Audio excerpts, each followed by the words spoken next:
বাংলাদেশ যদি বিশ্বকাপ খেলতে ভারতে না যায় তাহলে বদলি হিসেবে অন্য কোনো দেশকে সুযোগ দেওয়া হবে। আইসিসি সভায় ভোটাভুটিতে এই রায় দিয়েছে বোর্ড সদস্যরা। ক্রিকেট ওয়েবসাইট ESPN ক্রিক ইনফোর খবর, চূড়ান্ত সিদ্ধান্ত নিতে আর একটি দিন সময় দেওয়া হয়েছে বিসিবিকে।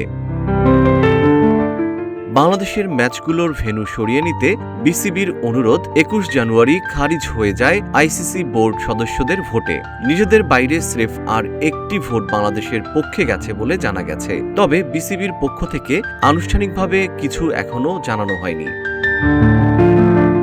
বিসিবি ও বাংলাদেশ সরকারের পক্ষ থেকে অনেকবারই বলা হয়েছে, নিরাপত্তা ঝুঁকির কারণে কোনোভাবেই ভারতে যাবে না বাংলাদেশ।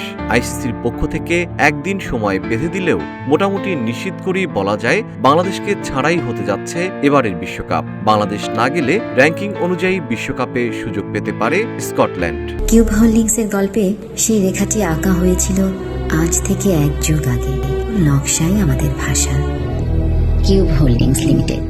আইসিসি বোর্ডের এই অনলাইন সভায় যোগ দেন আইসিসি চেয়ারম্যান জয় শাহ, বিসিবি সভাপতি আমিনুল ইসলাম বুলবুল, ভারতীয় বোর্ডের সচিব দেবাজিৎ সাইকিয়া সহ টেস্ট খেলুড়ে সব দেশের প্রতিনিধি, সহযোগী দেশগুলোর 2 প্রতিনিধি, আইসিসির প্রধান নির্বাহী সঞ্জোগ গুপ্তা, আইসিসির ডেপুটি চেয়ারম্যান ইমরাজ খাওয়াজা ও আইসিসির মহাব্যবস্থাপক গৌরব সাক্সেনা।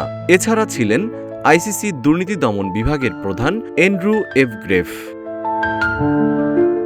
ভারতীয় বোর্ডের নির্দেশে মুস্তাফিজুর রহমানকে আইপিএল দল কলকাতা নাইট রাইডার্স থেকে বাদ দেওয়া থেকেই সবকিছুর সূত্রপাত। বাংলাদেশের বাঁহাতি পেসারকে বাদ দেওয়ার পরদিনই বিসিবি আনুষ্ঠানিকভাবে আইসিসিকে জানিয়ে দেয় নিরাপত্তা ঝুঁকির কারণে ভারতে বিশ্বকাপ খেলতে যাবে না তারা। বাংলাদেশের ম্যাচগুলো ভারতের বাইরে সরিয়ে নিতে অনুরোধ করা হয়। এরপর 2 দফায় সভা হয়েছে আইসিসি ও বিসিবির, তাতে কোনো সমাধান আসেনি। 2 পক্ষই নিজেদের অবস্থান তুলে ধরেছে বারবার। বিসিবি দফায় দফায় তুলে ধরেছে নিজেদের নিরাপত্তা শঙ্কার ব্যাপারটি।